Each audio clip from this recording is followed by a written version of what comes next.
Phew.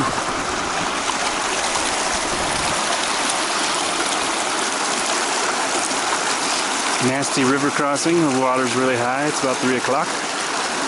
Really cold ride if you don't make it in.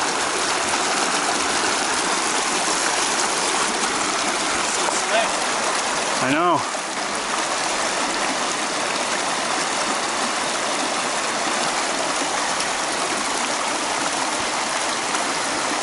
All this water looks delicious. And there you can see a bear canister with a fancy note on it. And about 5 miles to go and it's all uphill.